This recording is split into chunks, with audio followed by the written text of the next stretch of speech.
All right. Hey, everyone. Mark here. Mark Pre-Markets. Thanks for joining me for another Greenbridge Investing Market Analysis.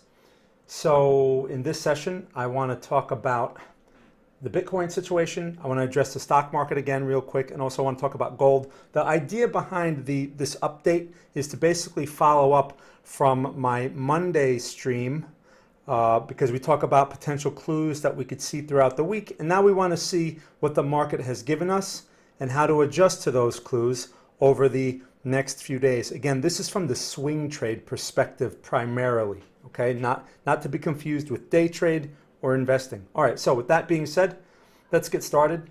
This is for educational purposes only. For investment advice, please consult a licensed investment advisor. Also, let me know if my sound is better today. Tried to make some adjustments, and because I've been getting feedback from people, and I always want to make sure that the sound quality is at least decent and not comfortable to the ear. Okay, anyway, so also if you're new to this chat, please share your symbol or your market in the chat so that I can, once I get through my analysis portion, I can spend time answering your questions, because it's really the focus here. I want to answer people's questions. Also, if you have a symbol, please share one symbol at a time. Some people like to put 3 or 4 symbols in a question, and to be fair to everyone else, what I will do is answer the first one, and then once I answer it, you want to put a second one in a separate question, then you can do that. Okay, again, I want to try to answer everyone's questions. Also, I'm not simulcasting today, so I could speak a little more freely. All right, so let's first get started with Bitcoin. Okay, and I see a couple of questions here in the chat about that, so good. I'm going to address that at the same time. Now, first things first, we sent out a swing trade the other day. I think it was a Sunday evening, it might have been. I can't remember exactly the day, but it was based on this pin bar right here. Now, we talked about that pin bar. We were anticipating that pin bar, but we didn't actually get it at the high of the pin bar. We had to put a limit order, or we sent out. We didn't actually take the trade. Andrew sent out as an alternate trade, which he made very clear we were not going to participate in, because all the trades in this area are aggressive, and we had taken 2 stop outs on the previous trades. So we put this based on this pin bar. Now I'm going to say a couple of things about this, because okay, it's working now for those that took it. Okay, but why was this so aggressive? Well, first of all, it's not about what you see, it's about the risk, which is not something you can exactly see. People react to what they see on the chart. So if they see a big red candle, they think, "Ooh, that's bad." If they see a big green candle, or they see this right now, they think, "Oh, it's safer." But that's not how it works at all, because we can't actually see what's going on inside the candle. We like to fool ourselves, and we like to think that we know what's going on. And there's a lot of people out there that are fooling themselves and misleading other people, letting people know that they know what's going on, but no one really knows what's going on inside these candles. Okay? Actually, the only people that would know are people that work for Coinbase, or people that work for an exchange, or people that work for a broker, and they're not going to share that information freely, especially. So we don't know. And what I mean by that, because again, I always get the order book people that argue with me, "Oh, but I could see on the order book, we see this order here and blah, blah, blah." But that's not real, okay? I mean, we don't know. The thing is, you're only seeing a very small portion of reality there. What you need to see to make that information valuable is what accounts have how much money in them and where their orders are, okay? Or as far as their limit orders. So if you see a big account with a few $1 million in it, where is that account? Where are those limit orders? Also, who owns that account? Is that like an institutional investor, or is that some retail guy with a lot of money? That's an important piece of information. Also, the market orders, something we can't see. But I'm sure Coinbase has a way to measure or recognize where the market orders are coming from. What accounts are they coming from? I mean, they have to know. They're processing them. They're matching the orders, right? That is order flow. So as a retail trader or investor, we have to guess. We have to guess with a lot of incomplete information. So while I'm on this topic here, I have a question, right? And this goes right into what I'm mentioning here. Blue Fandango, welcome from Paris. And by the way, if you want to put what country you're from in the chat, I always find that interesting and fun. So, please share if you'd like to. Blue Fandango from Paris, he asks, If Bitcoin really breaks 26K, how can I know the level to step in? Is Fibonacci retracement of any help here? That's a good question. And then people stepped in right away in front of 30K a month ago. How could I be as nimble as this? 1,000 thank yous. Okay, you're welcome. So here's the thing. People right away are looking for some kind of special technique, some kind of special tool, right? Maybe an oscillator can tell you. People are coming up with all this other nonsense that they're hearing from, would-be authorities or fake gurus. The answer to that question is there is nothing. All we know is that 30K has proven to be a level previously. We can see all of that information right there, okay? Now, so when it gets back there, no matter how bad it looks, because the other day it looked pretty bad, all right? What was that, Monday? I forget when that was. But that looked pretty bad there, and everyone was overreacting because they're reacting to the candle. What were we saying? We were saying the candle needs to close. Let the candle close. So my point is this. You know the level in advance. That's all you could know, but it's incomplete information. The other part to that is how much risk are you willing to take? The people that stepped in front of it initially, they were willing to take that risk, which was pretty big risk. Now, how you control that risk is, again, with your size, whether it's a swing trade or inventory, they were willing to step in front of that. It's a very risky thing to do, okay? It worked this time, it worked a couple of times, but there will be that one time where it looks like the 50K situation, where it broke. What do? Well, you have to have a stop, or you have to have some way to control your risk. That's it. It's a function of risk. How much risk are you willing to take? If you're like, well, if I buy it at 30K and, I want it to bounce right there, then you're not willing to take any risk. If you know that 26K is the next support, which is what we have estimated here, okay, because of previous price action, well, that's one way to measure risk. So you could put a limit order in advance at 30K and then hope for the best. And if it goes to 26K or 25.5, you have your stop there, you get banged out, and that was it.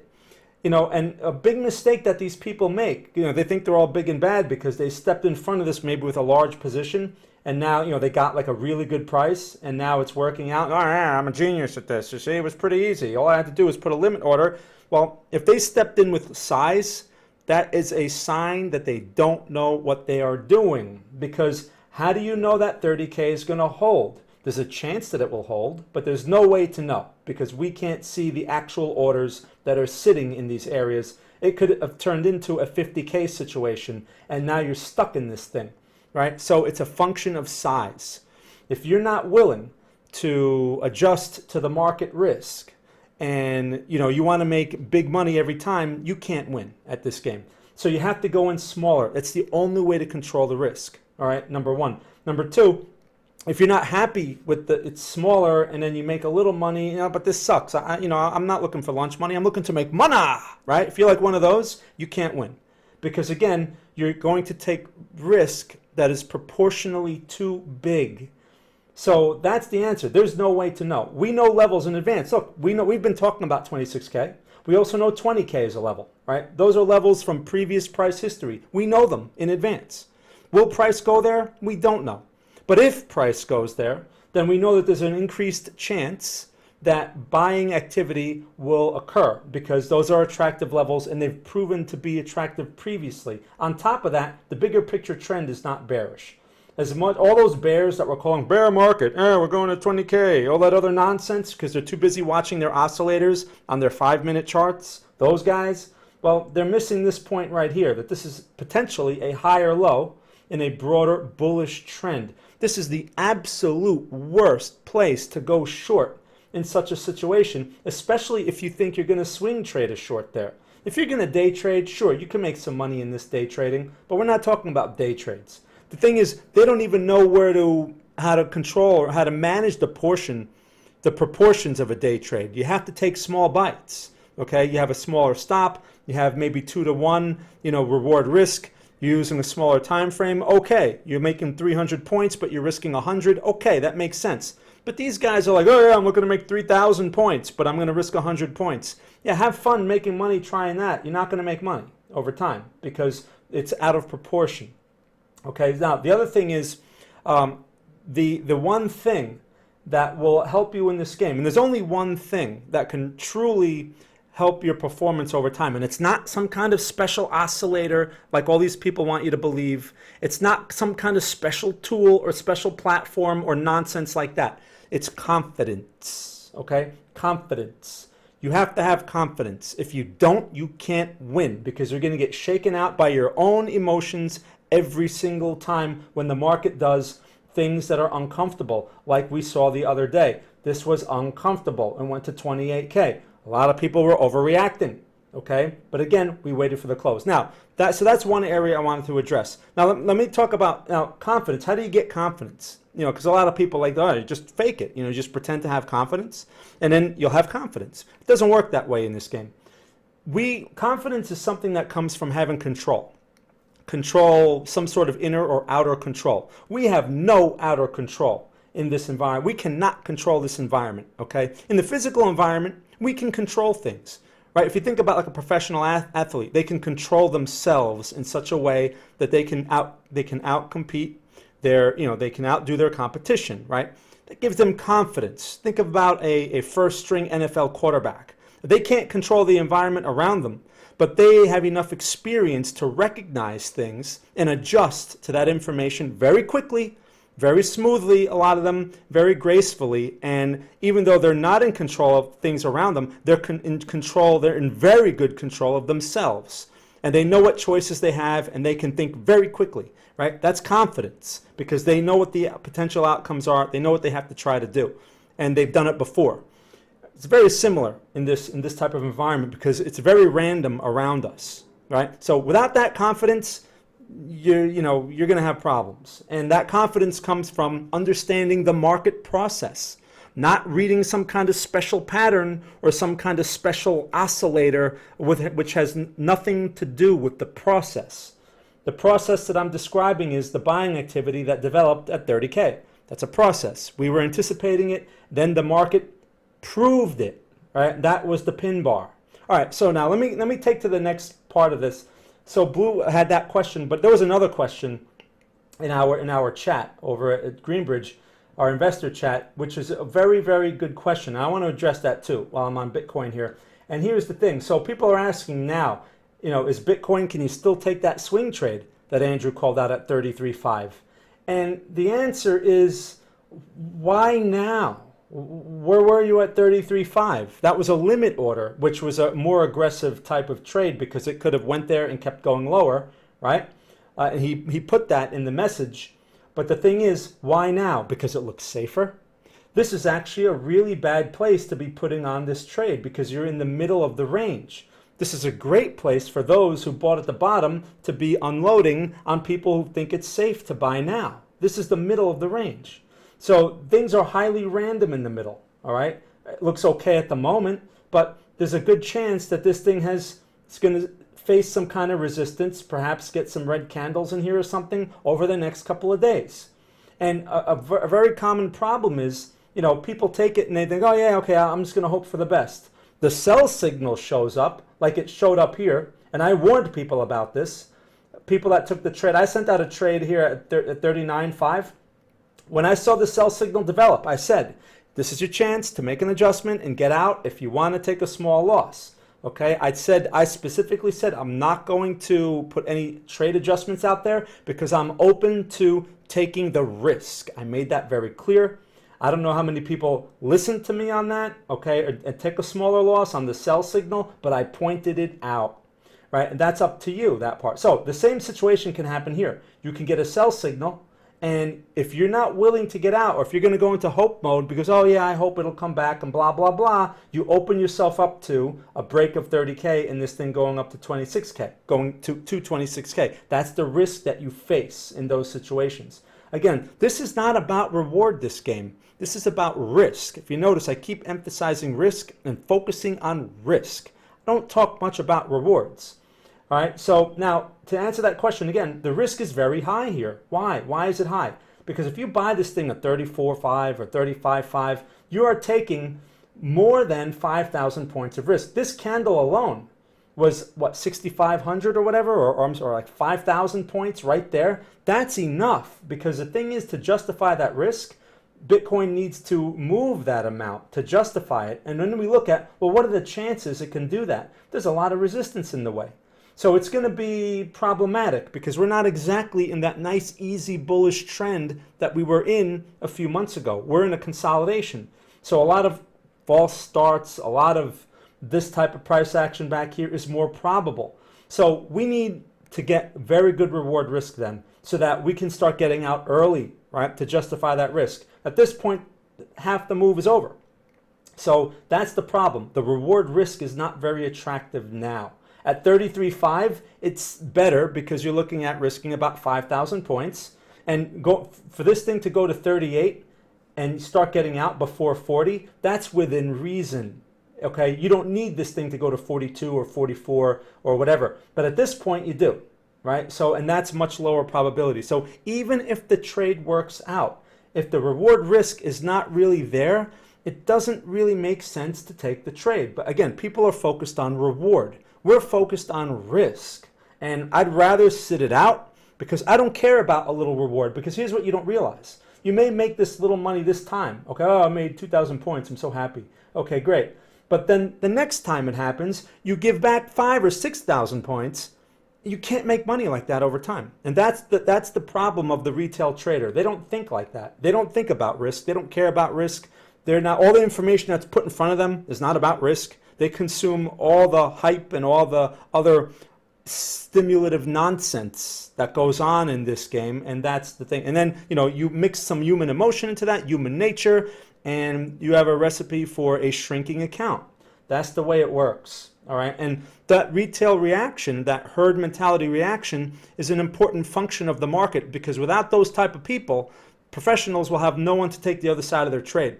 It's like when you're at a tight poker table, okay? If anyone plays poker, a tight poker table is full of people that they all know what they're doing, they're all professionals, and they're all tight players, and no one wants to really bet big, right? It's very hard to make money in those games, right? So people they like players that are drunk, that don't know what they're doing, who just they throw money at the table, they go all in when they shouldn't. They're just having a good time. Those are the people you make money off of, right? The herd mentality is very similar to that in the market. Okay, so anyway, that's my thing on Bitcoin. I know I talked a lot about it, but I had a couple of questions that I wanted to address. Man, I'm 17 minutes into this. I talk way too much. All right, but there was a lot to say about Bitcoin. All right, let's talk about the stock market real quick. NSX. Let's start with the Nasdaq. Right, because this is also in ridiculous mode. Look at this. So I've been talking about this range, right? This range we were talking about on the show yesterday, because we have the fundamental side of things, which seem to be everything is nice right now, blah blah blah, right? But this range here, this was a reversal zone. The market has broken through it. That's actually a very bullish sign for it to do something like that.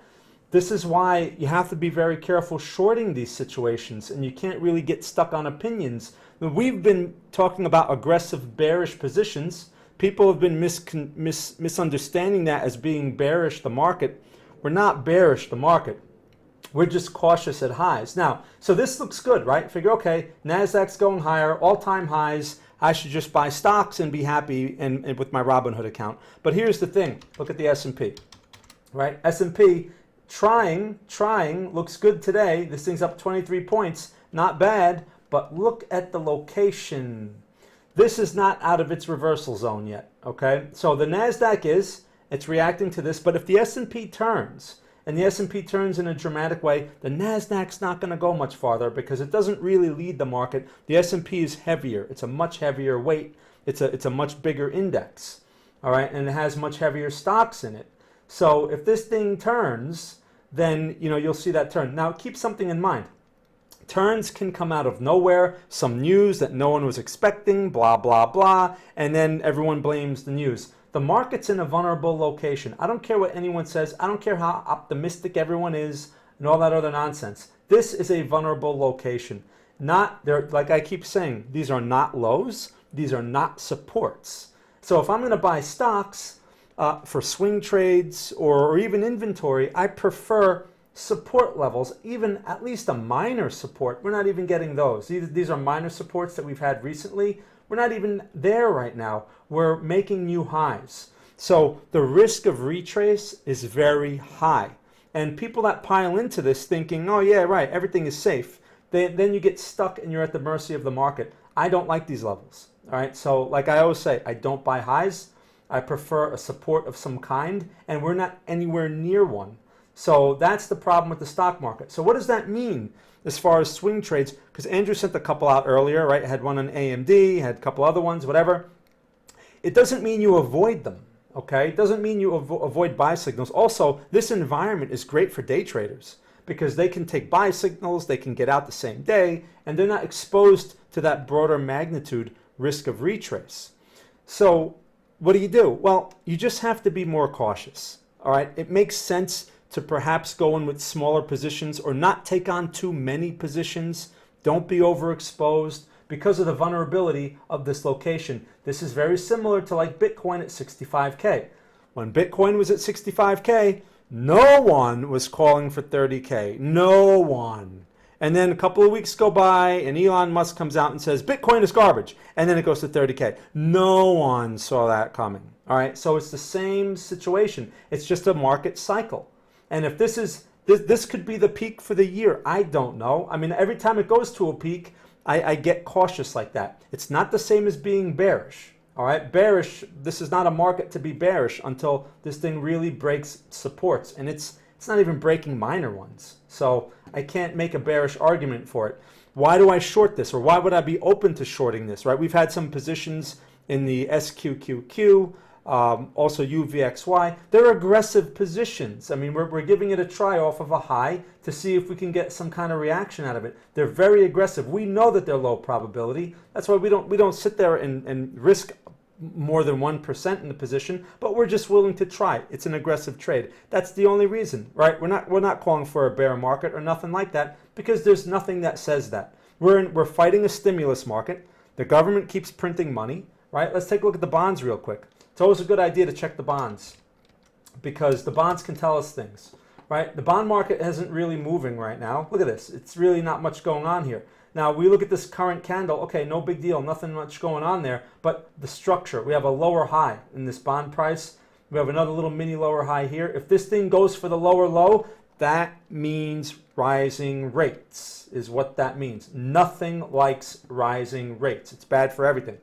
All right, so all this party they're having in the stock market, I don't know. They better enjoy it because if this thing breaks the supports, the stock market is going to have a hard time going higher in a rising rate environment, no matter how much stimulus. You know, it's the inverse of stimulus, right? Rising rates, basically. All right, so just a couple of things to keep in mind. All right, so let me cut that rant right there, and let's talk about gold. Again, thank you for your questions. I'm going to get to your questions here in a moment. I just had a lot to say about Bitcoin. So look at this gold situation. Again, I want to point something out, and I've pointed this out before.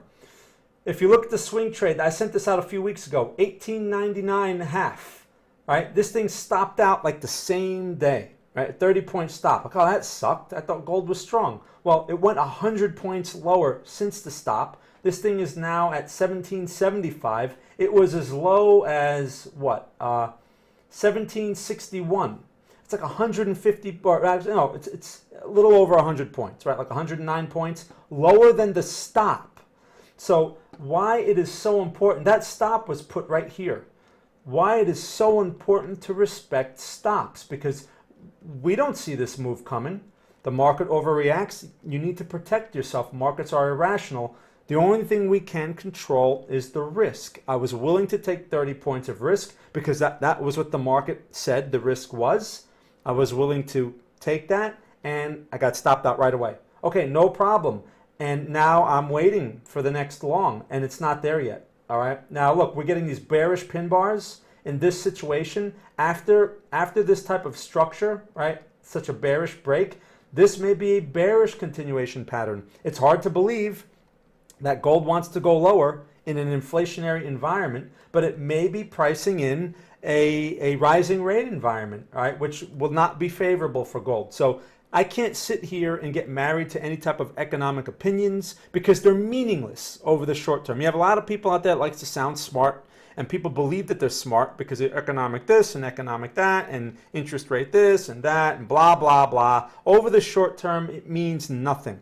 All the information that we need is in price. Why is that? Because smart money has better information than we do. Do you think the smart money sits there and watches the news on TV? Do you think the smart money sits there and goes to like chat forums and all that other nonsense to get their information from? Or do you think they're using oscillators? They're not.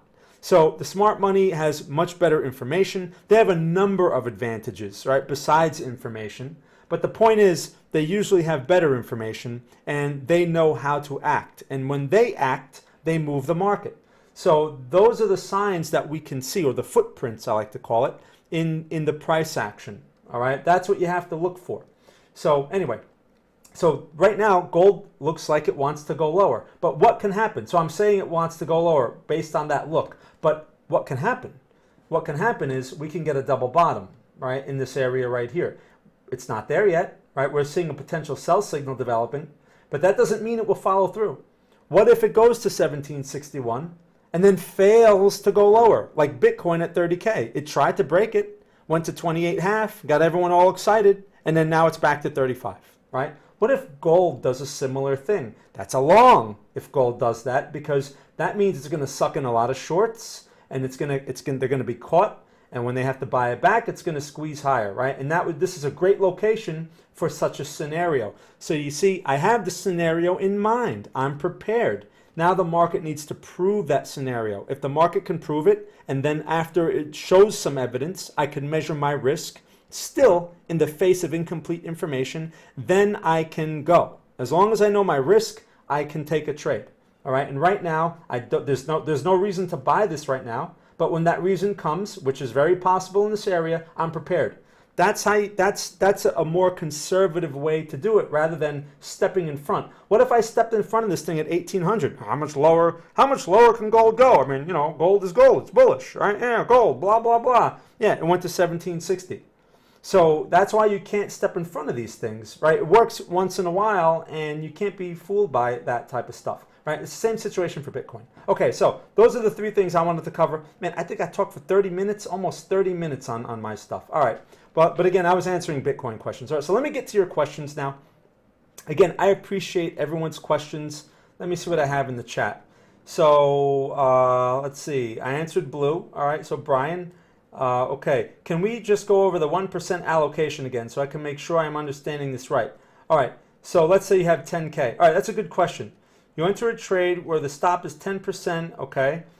Am I correct in assuming that I can invest £1,000 in this trade if it stops out and the risk, okay, if it stops out, the risk I lose £100, 1% of my account. Right, 1%. Now, to be clear, the way I like to do it, because Andrew does it a little differently, which I don't agree with, but it's similar. So if you have 10, let's say I'm going to use dollars, okay, pounds, dollars. I'm going to say dollars. But if you have $10,000, right? Yes, and you put you have $1,000 that you're going to put a position on, okay, $1,000 position or whatever. Yeah, your risk is going to be you can't lose more than $100, right? That's 1%. That's 1% risk. So of the 10,000. Where the confusion comes in is, what if you have other positions on, right? So do you measure the 1% from the full 10,000? Really shouldn't, because that full 10,000 is not available if you have other positions on. You have other risk in that account, right? If you have 10,000 clean and you have nothing else on, yes, $100 is the maximum risk at 1%. So your size needs to be adjusted to that, okay? Whatever that size equates to. Now, you know, and that also, here's the other thing. You know, you're talking about, well, I want to risk, I put, what you said, you put the 10% below your entry. You can't do that either, okay? You have to go by the market structure. You can't just come up, 10% is a random number to the market. The market doesn't care about your 10%, you know, putting it below 10%. You have to look at the market structure. So the market will establish a low, and then you put it slightly below that low. That low could be 10%, it could be 5%, it could be 20%. That structure can be whatever the market determines it is. So that's where you start from as far as, measuring your actual structure risk. Then from there, you figure out your size. So, if the market, like, let's look at Bitcoin real quick, right? Let's just use the Bitcoin as an example, because this is what first thing you have to look at when you're putting a trade idea together. So you have this pin bar, okay? This pin bar. That pin bar tells you the risk. So the low of that pin bar is 28.6, right? So you can't use that number exactly. You have to give it a little more room. So let's just say 28.5, which 100 points on Bitcoin is nothing. But let's just say 28.5. 28 even would probably be even more appropriate. But we're going to say 28.5. The high of the pin bar is 33.3. We'll round that to 33.5, okay? So what is that? 6,000, what is that? 5,000 points? About 5,000 points of risk based on that candle right there. That's the risk, 5,000 points. So now you have to adjust your size to that, and then 1% of whatever your account is. Those two factors have to come together. So I hope I made that clear. If you're still confused about that, let me know. But that's a good question. Thank you for asking. We're very adamant about the amount to risk. We put that out with our swing trades, and hopefully people follow that because it's what protects you. It's the only control we have. Okay. All right. Cool. All right. Good. I'm glad the sound is fixed. Hey, could we have a look at PATH? Sure, let's take a look. PATH. All right, so it's a stock. And first thing, obviously, there's not a lot of time in this stock. It's a relatively new stock because I don't see a lot of historical price action. So we have what looks to be a range. We have a range low over here, which is what? Around 61.5-ish area. And we have a range high up in here, which is what? 89, so basically 90. That's your range defined by this structure right here. This is not exactly a trend. It tried to become a trend, but it didn't break much higher, hasn't made any lower lows, right? So there's no progress here. And now you have a potential higher low in consolidation. So it's not bad, except again, we can't see the bigger picture trend. I'm assuming this is not a highly correlated market stock, which means it may do its own thing relative to the S&P. All right, so that's not bad. You have this consolidation right here, which is a potential higher low. We like these type of patterns. It would have been nice if there was a broader bullish trend, but we don't know that for sure, right? But you could still work with something like this as far as a swing trade goes. It's not horrible, okay? So the low is 70, we'll say 70.5 is the range low. The range high is, what is that? 70.84, is that right? Is it that tight? I mean, you're looking at like 30 cents.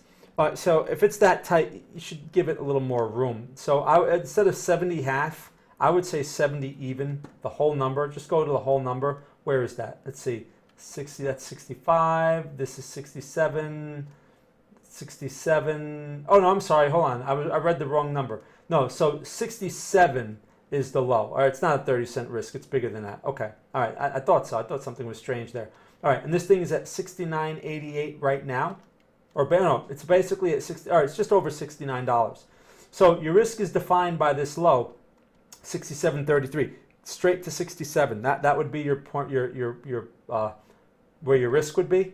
And if this thing breaks out, which is 70.25, right, that would be your buy signal. Taking it now, I mean, you're still kind of like in this range. It's not going to make a big difference whether you take it now, really, or if you take that breakout. The breakout would actually make a little more sense because you'd have momentum, at least some evidence of momentum going your way. But your risk is defined by that 67 whatever. So if you're buying at 70 or 70.25, 70.5, and 67 is your risk, you're looking at 3.5 points, something like that, which means you need to make at least 3.5 points to justify the risk. Where would that be? 3.5 points. So the first thing I like to check is the middle of the range. Is the middle of the range 3.5 points higher? And the answer is yes. It's more than that, right? You're buying at 70. The middle of the range is around 76. Middle of the range is a high probability area. This is an area that price can reach within reason, okay? And it's a good place. What I mean by high probability, it's a good place to unload on the people that start chasing it. I mean, that's what typically goes on there, right? It's a highly random, so you want to distribute risk there, not buy. So, but people will be buying it there because it'll look safe. It'll look, oh, now's the time to buy it. But you're in early, right? You're buying it early. So that's the whole idea. So yeah, the reward risk makes sense. All right, in this, so it's not bad.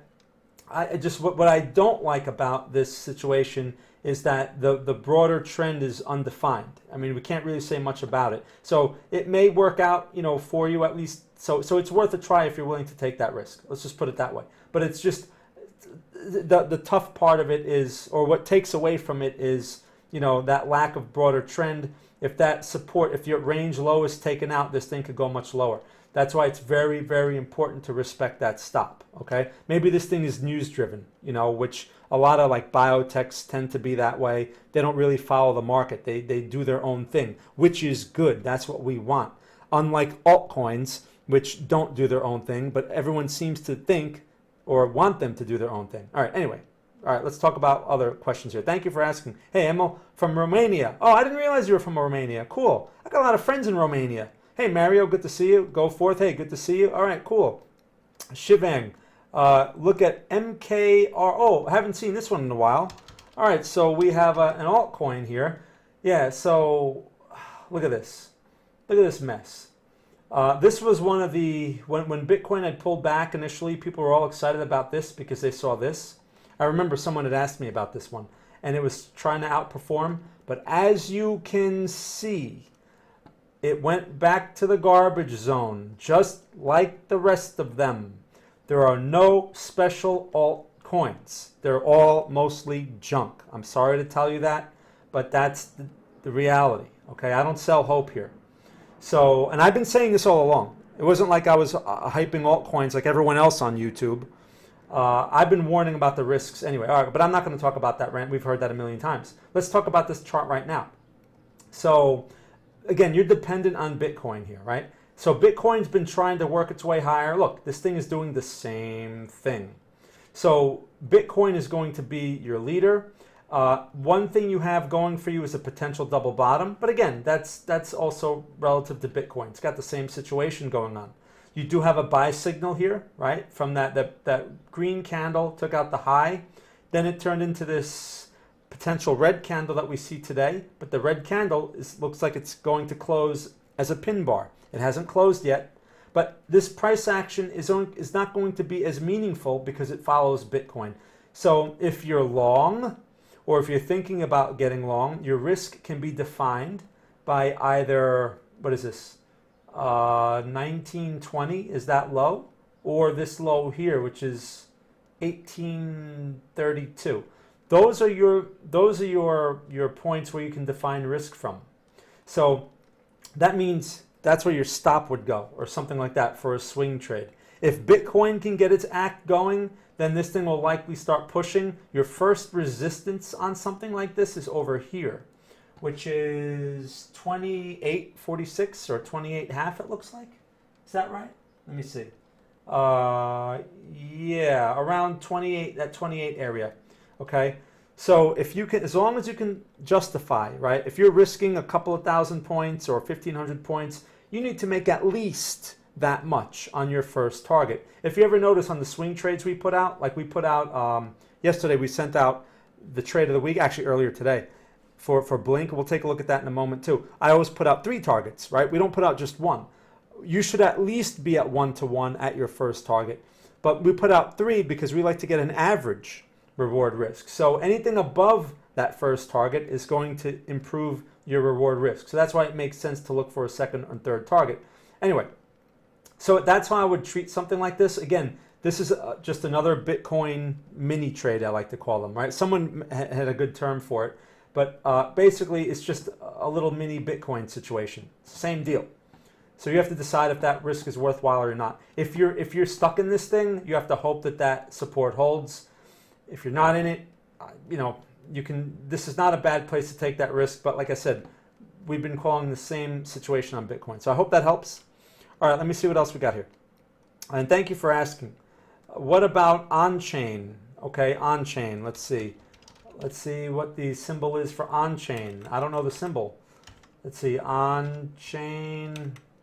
I'm looking for it. Let me see, chain. Is there an on-chain on here? I'm not seeing one. What's the ticker? Just let me know the ticker for on-chain, because I see all kinds of other chains, but not that one. All right, so just maybe you can put that in the chat and I'll look for it. All right, let me see what else we got here. can you comment on the idea that big head and shoulders was mentioning, okay, I'm not sure what market you're talking about. Are you talking about Bitcoin on the big head and shoulders? Because there is one there. I mean, there is one there. I'm surprised someone of that status would even mention a head and shoulders. But yeah, it's there. It's been there. So I don't know what the big deal is now. It's not only there, but it followed through. It took out the supports. You can't. Here's the thing with those patterns. They're good if like you get the initial part of it, like the right shoulder. If you can get that short, which is not easy to do. It looks easy after the fact. And you get a piece out of that, great. But a lot of times with these bullish trends, these head and shoulder patterns show up all the time. They show up randomly. So what people will do is they'll get short on the break of the support and they think, oh yeah, I got this. It's a head and shoulders. And a lot of times it won't work, right? So you have to keep that in mind. When someone, especially when someone of that status talks about it, I don't know, I would become even more skeptical, because people like that, I mean, I know his history, I saw the movie and all that stuff, and I don't know, I don't trust anyone who has a big status like that that's putting out public information for free. I don't trust them, because they're not looking out for us, especially guys like that who carry big positions. Usually they know how to take advantage of the herd. So they're going to say things to benefit their positions. That's why I don't trust anything that they say. I don't care how good they are. They could be great traders. They're not there to help us though, right? Like people say, oh, Paul Tudor Jones, he came on CNBC and he said this and that. Okay, great. I don't disrespect the man as a trader. He's the trader of traders. Sure, I understand. But why is he going to help me though? He's not out to help me. So these guys, they know how to capitalize on the herd. They know what they're doing, and they're not going to come out and say things that are going to put them in positions that are less advantageous. Okay, so anyway, that's all I have to say about that. So you have to be careful what people say. Oh, he's talking about Bitcoin weekly. Well, you could see it on the daily. I mean, you could see it. It's right there, right? I just pointed it out. So you don't even need to see the weekly chart for that. The weekly would just consolidate it a bit. But okay, hey, Mario's from Argentina. I didn't realize that. Welcome, Mario. Oh, Mexico, right. Okay, I've seen you from Mexico before. Mucho gusto. I say that every time. All right. The scammer. So I got my rant followers here. They just want to hear my rants. See, on the Talking Market Show, I can't rant because, I have the other two guys on there and they have to say their parts and this and that. So I kind of have to behave myself, right? But on my thing, when I'm here alone, I don't have to, there's no one else talking. So I can rant all I want. Anyway, let's see what else we have. Hey, DJ, my independent personal fact checker. How are you? Sometimes I have a feeling that Bitcoin will go up and then I buy. And then I have never been wrong. And I've never been wrong so far. Just kidding. Just wanted to say, oh, cool. Yeah, DJ, oh, okay. Cool. Yeah, DJ's used to basically, every time I'd come out with something wrong, DJ would put the correction in the chat, like he would, or he'd look up the personal facts, fact checker. That's why I call him the fact checker. And he'd make sure that, I was, oh yeah, we had this trade. And then I don't remember the date. DJ finds the date and puts it in the chat. Okay, anyway, so that's cool. I'm glad you're here.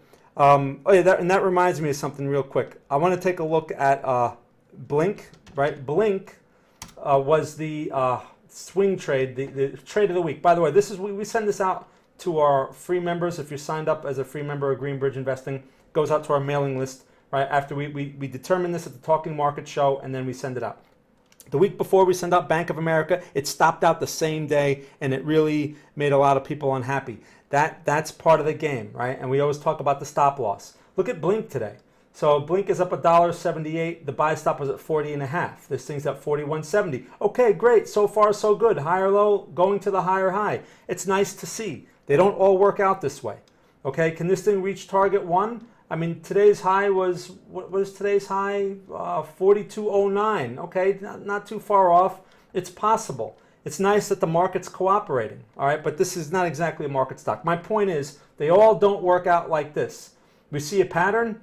We determine the risk. We looked through a bunch of charts yesterday, right? If you watch the show, we looked through a bunch of charts, and we arrived at this one. We don't always pick them right.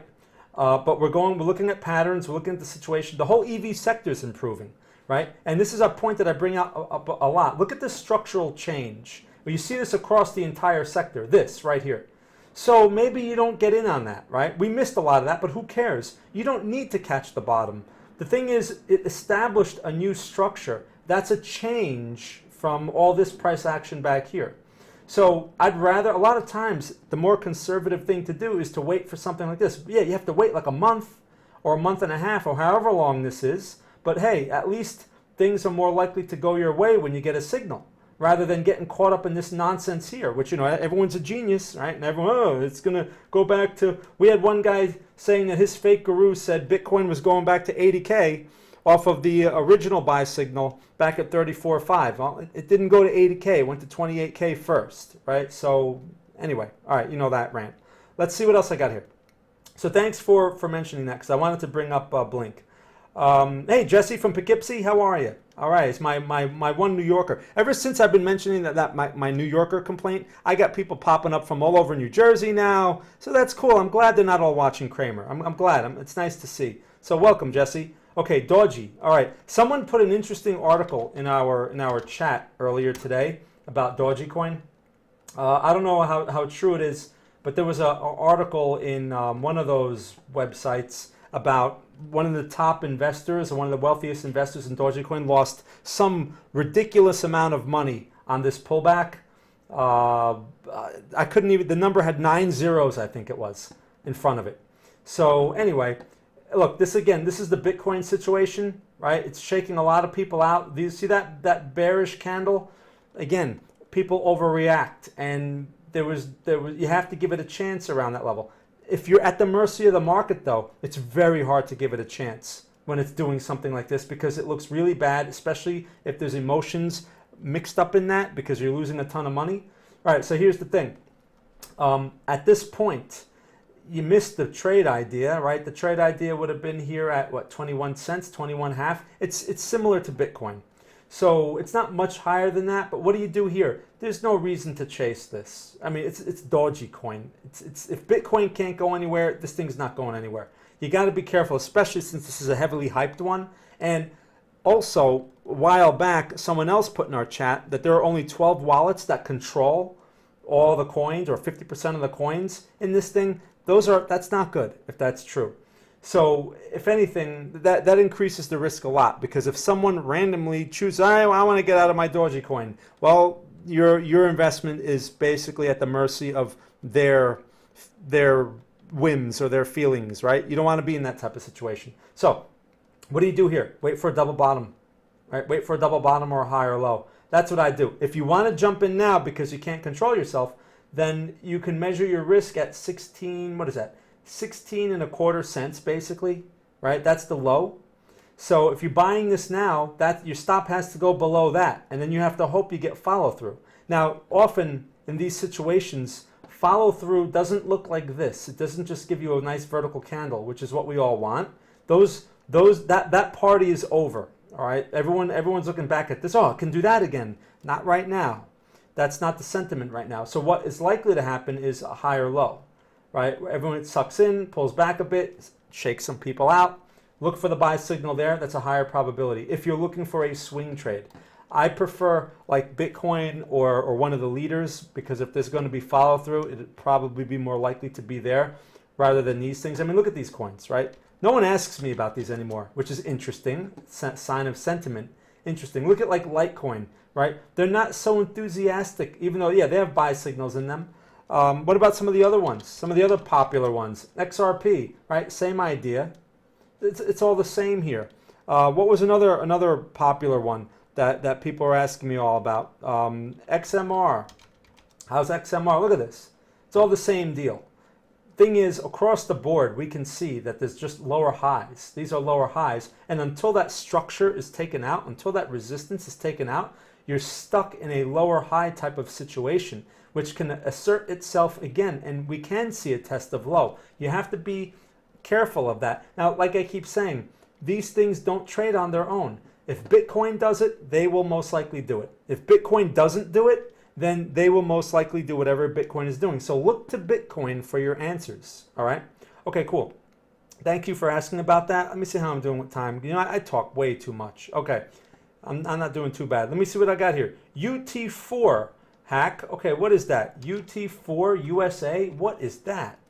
Is that a stock? UT4. I'm not getting anything there. I'm not getting any what is UT4? I don't see anything on my symbol list there. Can you be more specific on what that is? All right, Adam, mRNA. Let's take a look. mRNA. All right. So, all right, look at this. Now, this is biotech. So this is not going to be what we like to call a market stock. So if the S&P gets hammered, this thing is likely to just still do its own thing, which is good. Right? That's what we want, because the patterns can be more reliable in those situations as opposed to being dependent on the S&P. Now, in this situation, this is a nice higher low. It's trying to go for the higher high. So here's the situation. And the general trend is bullish. I mean, as we can see, higher lows and higher highs. Nice breakout back here. Okay, great. And you have the higher low off of that general area. Okay, so where there's a higher low, a higher high is likely to follow. But this is what, so here's the decision you have to make if you're interested in this thing.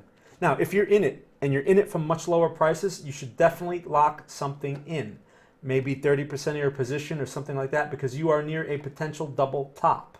Now, I could be wrong, and this thing may break out and go higher. If you're looking to get into this, you have an inside bar right here at the double top. So a buy signal may be developing here, a new buy signal. What you have to be careful of in these situations is if it fails. That's part of the risk. So if it fails, meaning it breaks out, right? Nice, okay, cool. And then the next candle is a red pin bar right after the breakout. That is not what you want to see. Something like this back here, look at this, right? Breaks out, okay, and then gives you a couple of red candles, and then it pulls back, shakes people out.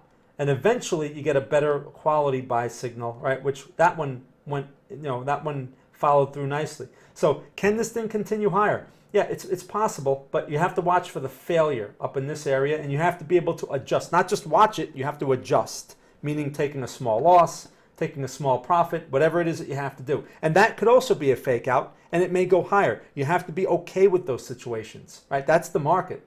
But that's what I'd watch out for. That's one scenario. Where do you measure your risk from? 205.5, that's one place, right? That this candle, red candle low, or the structural low at 193.32. The structural low is actually the more appropriate place because this candle low can easily be tapped, right? It's a daily range, so it can easily be tapped, where this structural low is going to be more of a challenge. So it's harder to reach that, right? So that's a better place to measure risk from if you're going to go for the breakout. That's the more aggressive consideration. If you want to be more conservative, then you need to wait for better prices. One area would be here, a potential higher low, which is in line with the red candle, which is around $200, 205, like that area there.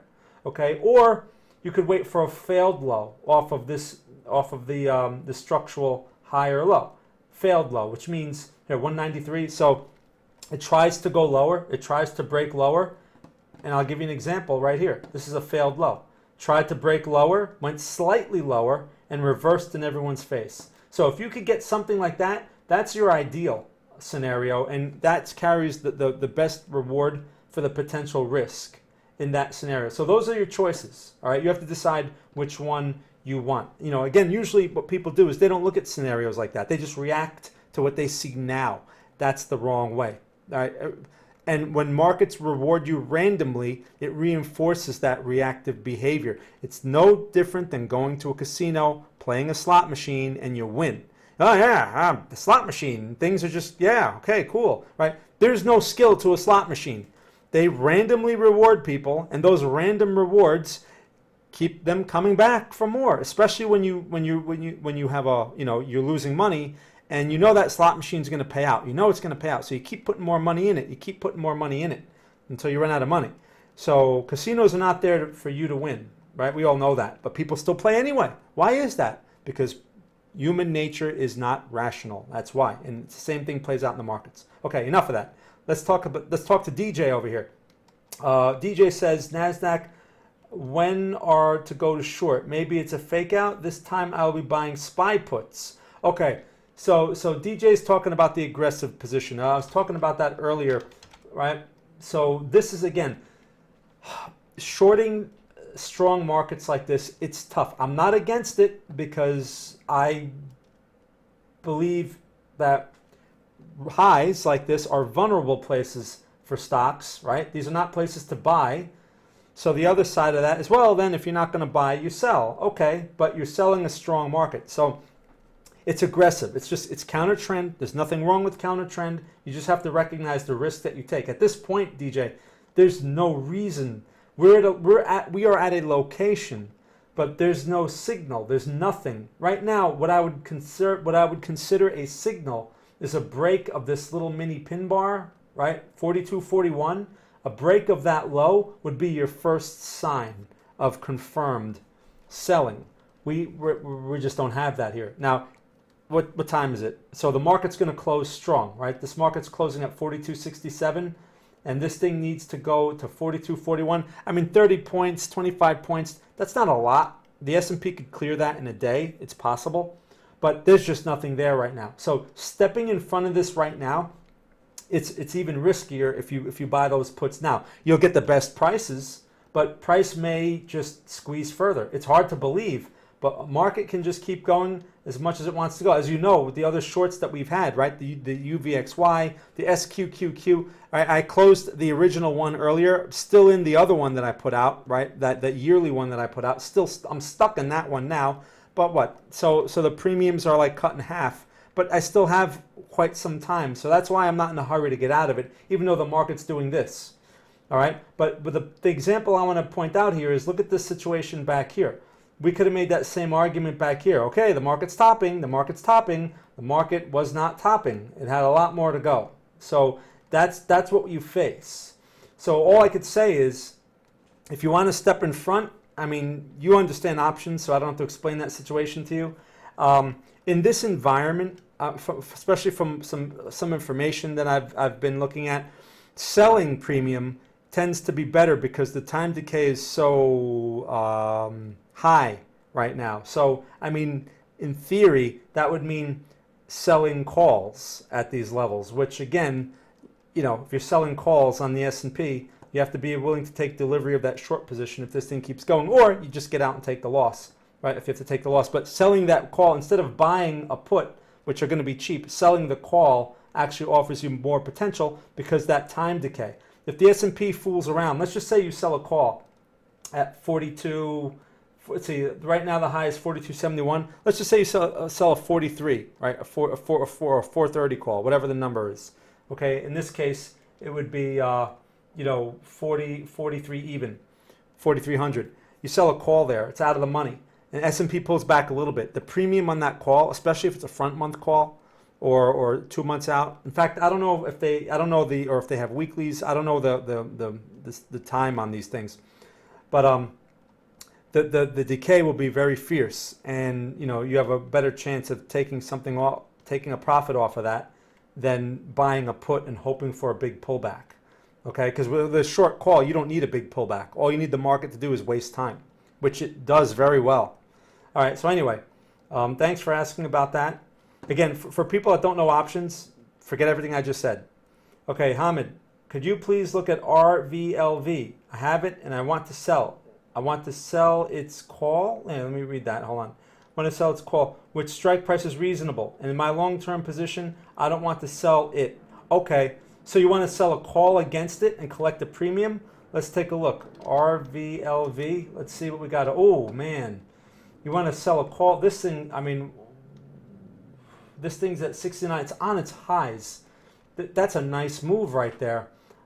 In this situation, you have some and you want to sell a call. So selling a call in this situation is basically like taking your profit early, taking some profit. But the thing is, what strike price? This thing's at 69.44. It's on its high.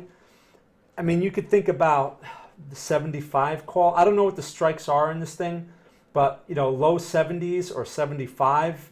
But if it's a long-term hold, and this thing keeps going, it's a low probability that this thing is just going to keep going with this type of momentum.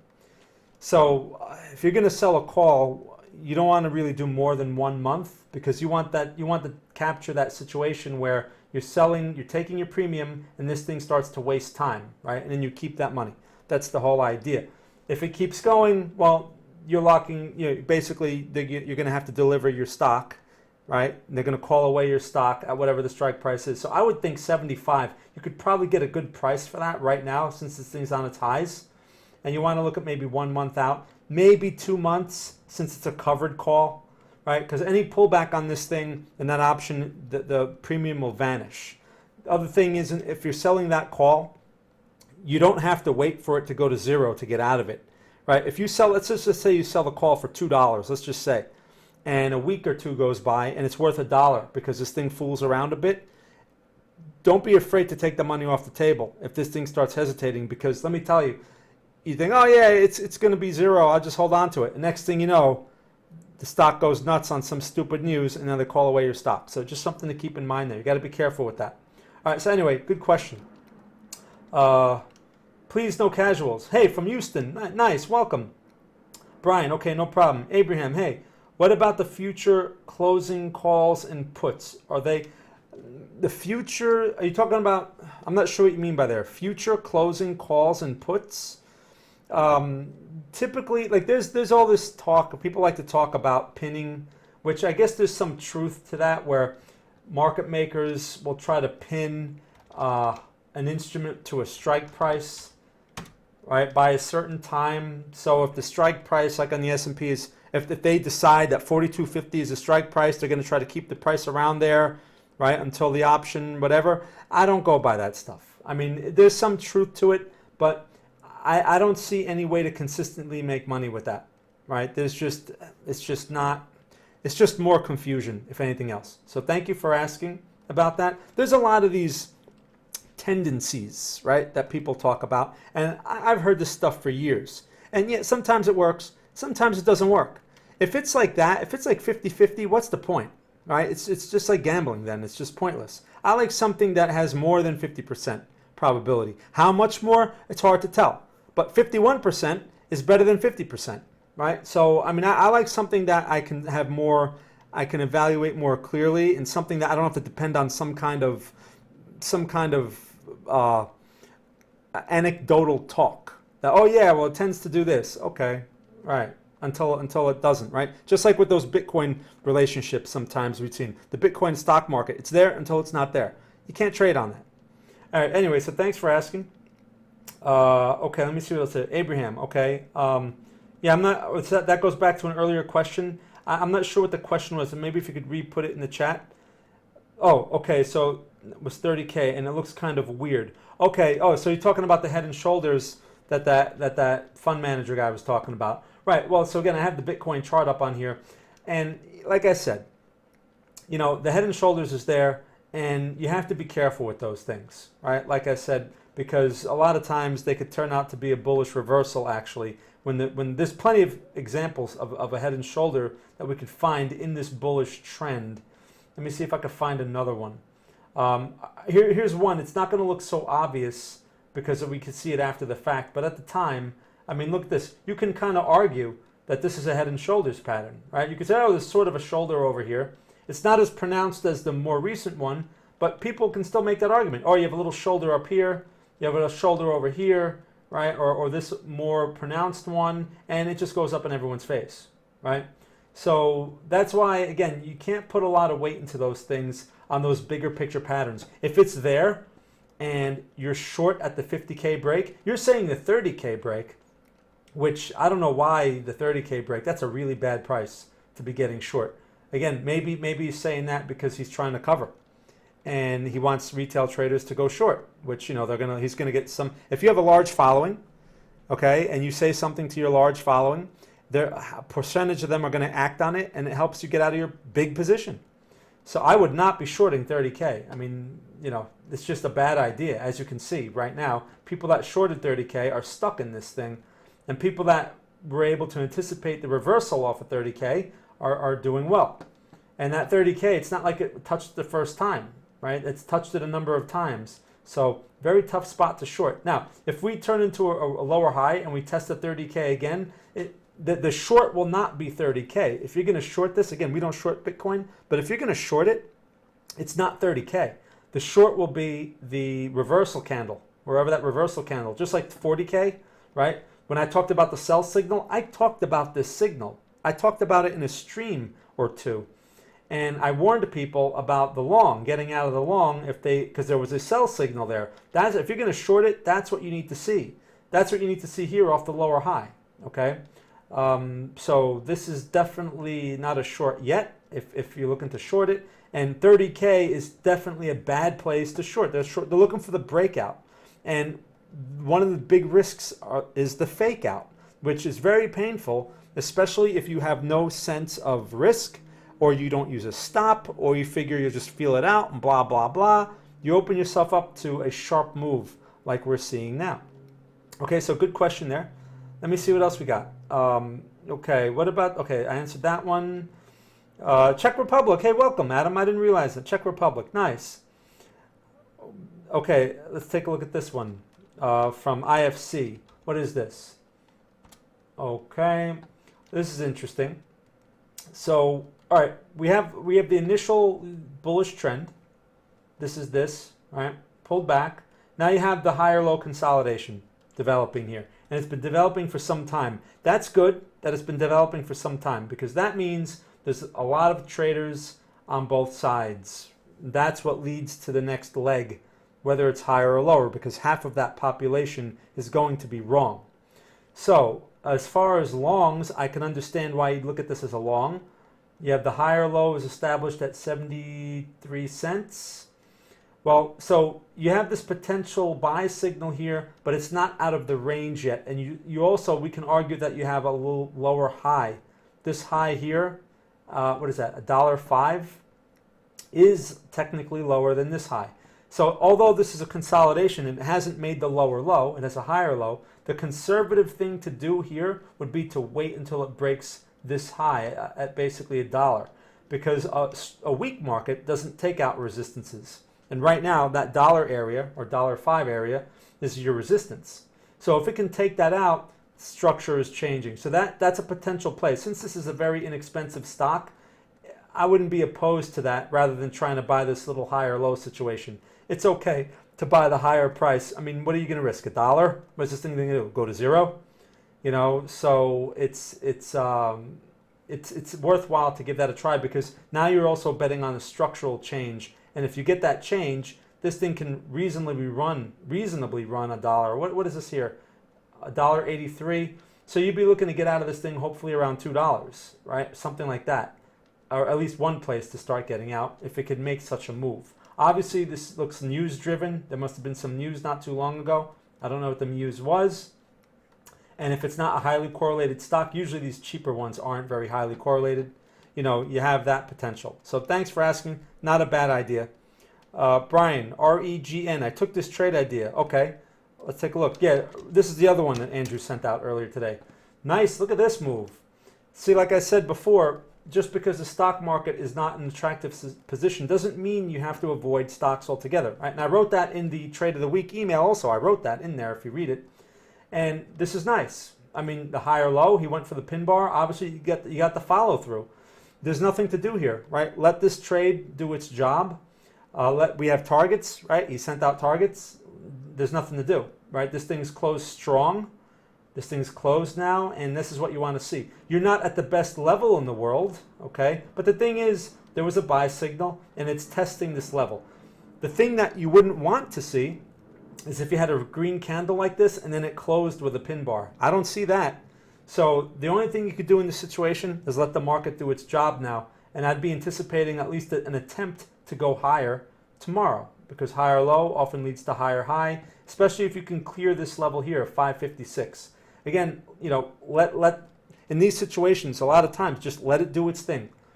You have to achieve that reward risk. You have to let the market pay you for the risk that you're willing to take. If you start taking profits too early because you're scared that you're going to give it back, you can't make money. Because if you're not making more than what you've risked, or if you're not at least making 1-to-1 at least, then you really, over time, you can't make money, okay? Especially with the cost that's involved. So thank you for asking and bringing that up. Buy stop is 535, right? So target one is 550. Just like I just said, where is 550 anyway? What is the high here? Right, so 550 is just below this high. So like I said, there's nothing to do, right? Where'd this thing close? 544, yeah, nothing to do. Let this thing do its job. Tomorrow, it's very possible that you touch 550. okay, and start, you know, and reach target 1.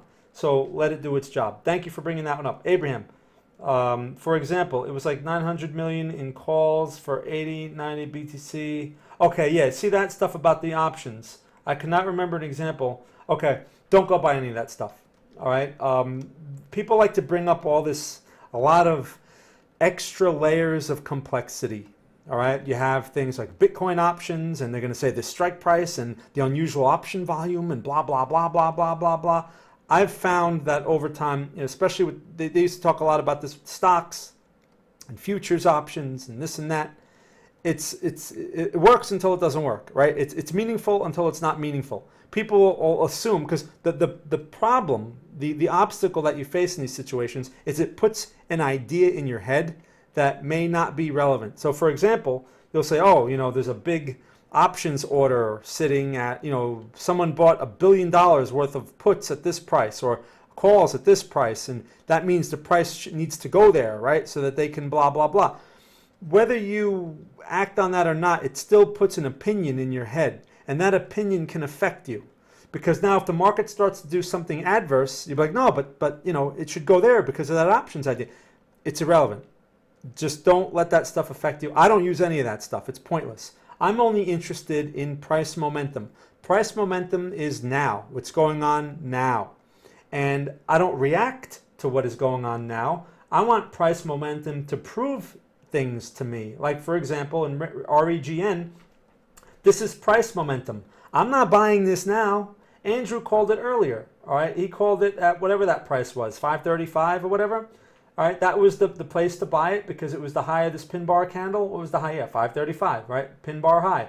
And now the momentum follows through. That's all I need to see. That's it. It's very simple. Now, tomorrow, either it follows through further. I don't care about what options are going on and what strike prices. That's just an extra layer of complexity. And the same goes for Bitcoin, right? All markets trade the same. It doesn't matter if it's Bitcoin. It doesn't matter if it's a stock.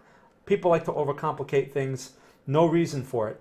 Just, you know, they're going to make big deals and people talking about this and that oscillator is doing that and it showed this before and blah, blah, blah. Here, I'm going to give it to you very simple. 30K is the support, 40K is the resistance, 35, 36K is the middle of the range. 30K either holds or it doesn't hold. Right now it's holding and momentum is bullish. I don't see any sell signal. So if you're in, you let it run. There's nothing to do here. It's also a function of how much risk you took, right? So if you're in for 5,000 points of risk, this thing needs, and you bought this thing at 33, then you need it to go to 38, all right, to justify that risk. And right now it's at 34.8, so you still have some ways to go. You can't react to, oh, I better take some money off the table. It's too early.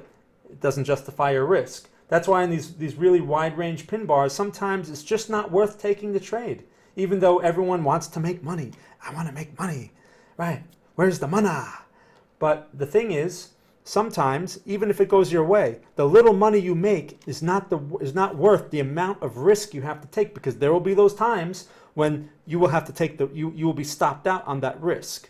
So if you keep taking those type of trades over time, you can't make money, right? So that all ties into, you know, trying to use other information to get some sort of advantage, right? Some sort of perspective that the chart is not showing you. All the information we need is on the chart. It's nowhere else. It's not going to be in the news, right? It's not going to be, you know, on some other chat room. The only other information that's valuable that you can possibly get is inside information.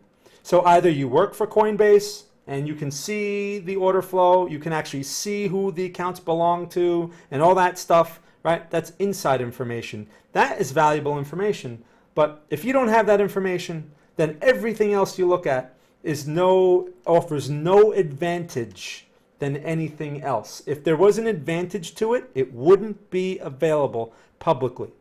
Okay, because then, and if there was something that had an advantage and it was available publicly, the advantage would vanish because of when everyone gets in on the same thing, it takes away the opportunity, right? Because everyone is now buying for the same reason, and any liquidity or people on the opposite side won't be there. So because everyone's piling in on the same side, right? So the opportunity vanishes. On top of that, you have arbitrageurs who will do their thing. So you have that. That's why you can't have advantages just all over the place in the market. There are temporary advantages, right? And a chart can show us those. And that's really, you know, as a market timer, that's what I'm looking for. Those temporary advantages. And most of the time, they're not present. Most of the time. That means price is highly random. That's what that means. So all these fake gurus, all these geniuses from the bull market who've never seen a hard market and all that other stuff, they're calling all kinds of trades because their oscillator says this and their magical tool says that and this and that and blah, blah, blah. Nonsense. It's all random. They know, a lot of the vendors know, that they're going to be right randomly. So they're going to push the ones that they're right. They're going to push the, oh, see, I was right. Look, I was right. I was right. And the ones that they're wrong, either they're going to just not talk about them, or they'll bring up a few. It's always good to bring up a few losing trades. Oh, okay, here's my losing trade. Yeah, okay. But look at my winners. All right, yeah, okay. I mean, we try to be as transparent and as clear and as honest as possible. Stuff gets stopped out. Hey, I bring it up. If sometimes I forget or someone brings it up for me, hey, I have no problem talking about it because that's the market, right? But my point is advantage, right? Advantages. Price is the most accurate information that we can evaluate. And you can see it on a chart. It's not the chart itself. It's how price is acting against previous information. So again, you know, we have like this bullish pin bar. That's evidence of something. And that was the opportunity. If you were willing to take the risk, if the risk is too high, you just step aside. The focus is more on risk, okay? Risk first, not reward. Stop looking elsewhere for information that offers no advantage. We got people that come to our chat room all the time. They sign up for our service, right? All the information is, if you click on the show more thing, all the information is there. We got people that sign up all the time. They hang out in our chat room for like a few days, and then they cancel the subscription because they don't see any action, right? They don't see any magical stuff going on. So they'd rather go in a chat room where people are, where the vendor knows that people want action, so they throw a lot of action at you. Oh yeah, there's a lot of trades in here. But over time, for some reason, no one makes any money. Why is that? It's because it's all random, right? So we're very cautious. We're very conservative. We have some aggressive trades. And our members that have been with us the longest, if you notice, well, if you're not in the chat room, you're not going to know. But we have a few members that have been with us for a couple of years now. And they're on the same page now, right? And we've changed their outlook because they've seen us through all the different scenarios and environments and how we've managed our risk and how we've looked at probabilities and things like that. And now they can do it on their own, pretty much. Right? So they come around and they like to ask us questions and this and that, but they have all the answers because they know what to look for now, as opposed to consuming all the garbage that all the herd consumes and then acting or reacting to that information. All right, that's enough of that sales pitch. That wasn't really a sales pitch. But anyway, all right, I have another question here. And that all came from Abraham's question. So Adam asked about dollar franc, a Forex pair. All right, I don't get a lot of Forex pairs. So this is interesting. This is an old trade, actually. I never called this trade. It's a good thing I never called it because it would have stopped out very quickly. But so look, dollar franc is interesting because we have this dollar move. This is a result of the FOMC because of their hawkish talk, changing their interest rate schedule, right? Okay, fine, no problem. Not trading on that information. But it's good to know because that can change the structure of the dollar, which is very important. This goes back to interest rates. Now, the dollar franc now is trying to develop a higher low. Based on this initial move, that's a change of structure. It broke these resistances, all right? The dollar has been bearish for a while, inflationary. Dollar is now potentially bullish. But this little mini higher low area is a tough spot to be buying it. It's a tough spot. I'm interested in a long dollar, which is bearish for gold and, you know, stock market and all that other stuff. I'm interested in the long dollar, but this is a tough spot. All right, that could also turn into a lower high. So what I prefer on something like dollar franc is one more leg lower for a higher low, like maybe developing around this area, which would be what? What is that? 91.60, 91.50 area. I prefer that. Right? I would like to see a buy signal develop in that area, or maybe even off of this old resistance, 90.5. Those would be the prices to consider, dollar franc for a long, if it can reverse there. Again, these Forex pairs are a pain because they can be very indecisive at times, and they're going to really reflect a lot of economic policy. So you don't have to sit there and try to figure out the economic policy. You just have to look at the structures, and you have to decide if you're willing to take the risk. I mean, and anything with dollar franc is going to be inverse to the euro. So look at the euro against the dollar. This looks like it's potentially setting up for a short. Okay, we have the bearish break. We have a potential lower high. And theoretically, it should go for the lower low. If that's true, then dollar franc should go higher. Okay, I just don't like this formation. So the thing is, if you want to be more aggressive and you don't want to wait for that higher low, because there's no guarantee that it will deliver that higher low that I'm talking about over here, you can then use this level right here. What is that? 91, is that 91.5? Yeah, 91.5 is the low. So if you're buying this thing now around 91.80, it's only 30 pips. That's not really a big deal.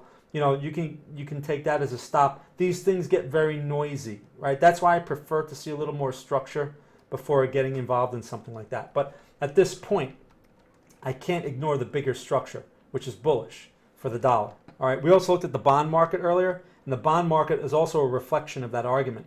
So, you know, we have to watch for those rising rates. We get those rising rates, the party is over for the stocks. If we get those rising rates, or if there's any change of talk, any more hawkish talk and all that stuff, because the dollar is starting to reflect it now.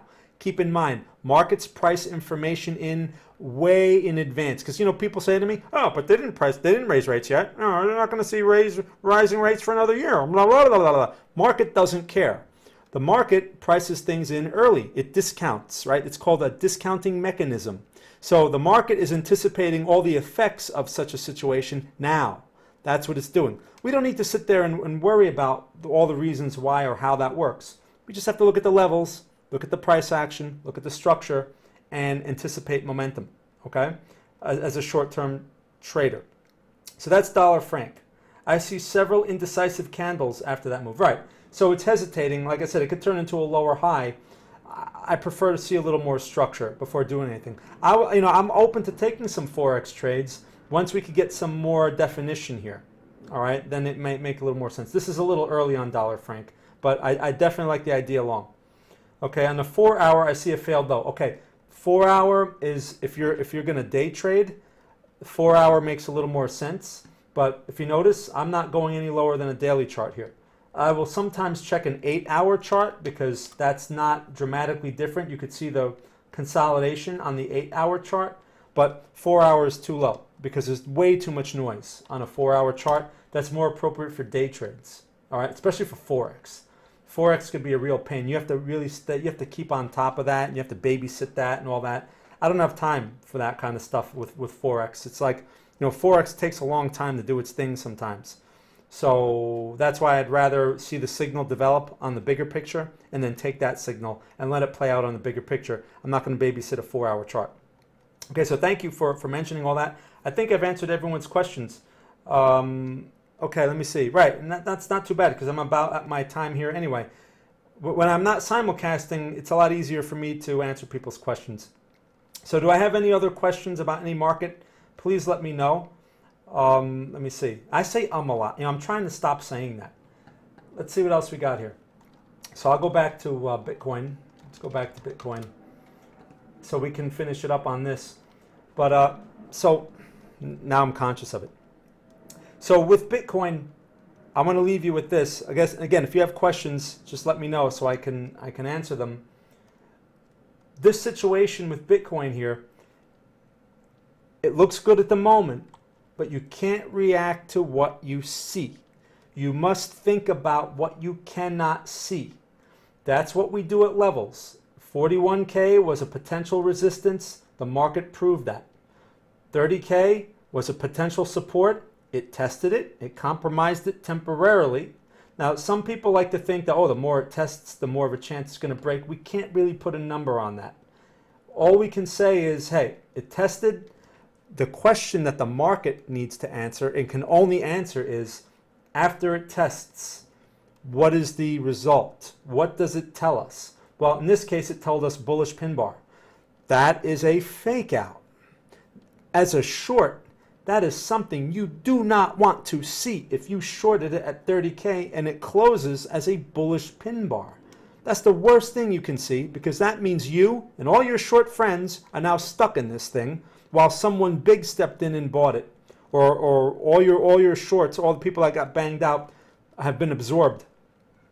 So the shorts are going to have to cover. That's what we're seeing here.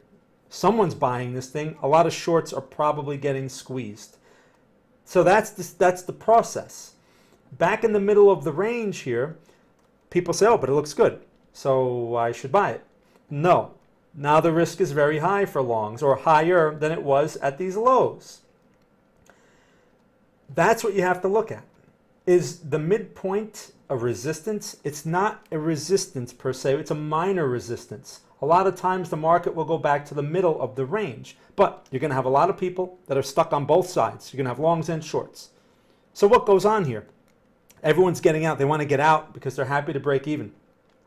Maybe some people, they shorted it, or maybe they got long too early and it's coming back for them, whatever, so they want to bang it out. It's going to cause a lot of friction in this area. That's why it becomes highly random, and it's a good idea to get out or reduce risk, not put on risk. This is like a 50% area. It can go either way. So you wait for confirmation. For the shorts, you wait for confirmation. Maybe this turns into a lower high. Maybe it doesn't. It's a potential area where a lower high can develop, but we don't know if it will. Can't step in front of it because it can go straight to 40K. Those are the risks you take. Again, people look elsewhere for information. All the information that I just told you is on this chart. Most of it that I'm talking about, you can't really see. I'm talking like probabilities and stuff like that. You can't see that. And people, they act on what they see, right? What you see is what you get. And that works well in a physical environment. A market is not a physical environment. It's a highly random, abstract environment. On top of that, price that we see right now is a derivative of order flow, something we cannot see. We don't see who's behind it. We don't know what their intentions are. We can't see their actions based on how they're managing their account. We can't see that. What if there's a big institution or someone that's about to sell in this price area now? What if they're selling right now and they're holding the price back at the moment? We're just not seeing the reaction to it yet. We can't see any of that, but Coinbase can. Coinbase can see the limit orders that are for sale in this area. They could be very large limit orders, right? Spread all over the place. We can't see that, but Coinbase can. So that puts us at a very big disadvantage. So you need to realize that. For those of you that want to do this seriously, you need to realize the invisible parts of the market, and you need to take them into consideration. That's where all these YouTube people and all these public people putting out all this free information, they're missing that point. Most of them are missing that point. They probably don't even know about the microstructure of the market, which is something that that's what professionals concern themselves with. Also, professionals focus on risk. The reward is a byproduct of good risk management. If you can't manage risk, it doesn't matter how many little random profits you make. It does not matter. You cannot win in the long run. And also, you cannot be misled by people with lottery tickets. I have to just mention that because we've seen a lot of lottery tickets from February, March, April. All these people with their altcoins, oh, they made this, oh, they made that, oh, they're buying a house, oh, they're buying a car. That's all nonsense. It was a lottery ticket. There was no skill involved. It just so happened to go their way. A lot of those people now are stuck, or they lured a lot of other people in at those highs and they're stuck. Those are lottery tickets. They don't work most of the time. It's like a penny stock. So people that are piling into these things right now as if they're investment grade instruments, in my opinion, are making a mistake, because altcoins are not investment grade instruments. Stocks are. Stocks pay dividends. Stocks are regulated. Stocks have to report income. They have to report financial statements, and you can see what they're doing. You can see what they're doing with your money, and you can see how they're growing their business. All that stuff is public information, if anything, which will give confidence to large institutional investors, which keeps the stock going, right? And then we can work with that on a technical basis. Technicals are a reflection of fundamentals in a way. but they're in real time. Things change very quickly, but you have the irrational nature, which means just because the stock has good fundamentals doesn't mean people are going to still be buying it. There could be some reason that's affecting their perception, right? That's all the psychological part, and that carries more weight than anything else, especially in the short term. Okay, that's my rant. I'm going to leave you with that. So Nita asks about, no, Nita, as I mentioned before, if you go to early part of my stream, the risk is way too high here, in my opinion. If you want to get involved, you're looking at, the high right now is, what is this, the 34? Basically, you're buying at 35 and your risk is at 28. That's a lot of risk. And this Bitcoin will have to really go a long way for you to justify that risk. So it's just not worth the risk at this point. Even if it goes to 40K, it's just not worth the risk. If anything, wait for another pullback if it wants to deliver such a situation, and look for the higher low. I mean, we'll be mentioning that if we see it. But that's what you're facing right now. If you want to take that kind of risk, like I said, in the long run, it's usually not worthwhile. It works on occasion. Some people like that sort of thing, but some people like to gamble. Anyway, all right, everyone. So that was a good question. Thank you for asking. I'm going to wrap this up now. I want to thank everyone for spending some time with me here today. I appreciate all of your questions and all of your insight and all that other stuff, all of your feedback. It's very nice to see. And also letting me know where you're from. That's always fun. Okay, so I want you all to enjoy the rest of your day, the rest of your evening, wherever you are in the world. If you have any other questions or you'd like to check out Greenbridge Investing, all the links are in the descriptive portion below. You can check that out. We have a free trial. I have to tell you, if you're looking for action, you're not going to find it in our chat room. If you're one of those action people and you need trades constantly, you're not going to get that with us. What you're going to learn are things that are uncomfortable, like patience, waiting for things, missing out on things that look good at the moment. You're going to get a very non-reactive type of environment, and it doesn't go well with human nature, especially if you're still stuck, if you're kind of new to this and you don't understand how markets work along with human nature, or I should say human nature does not work very well with markets. You're going to learn the hard part of that, and it's not pleasant or glamorous or fun, and a lot of times there's nothing to do. I have to emphasize that because we get these people, like I said, and they're, oh, where are the trades? Oh, I didn't get any trades. Where are the trades? Where are the trades? We're not like that. So again, this is about perspective. It takes a lot of time and patience to recognize a high quality opportunity. All right, so I'm going to leave you all with that. Again, thank you all for your great questions. Join me next time. I usually stream on Mondays. I simulcast on TradingView. I usually have like a billion more questions on there. So I try to answer everyone's question. All right, so again, thank you very much, and thank you so much for watching.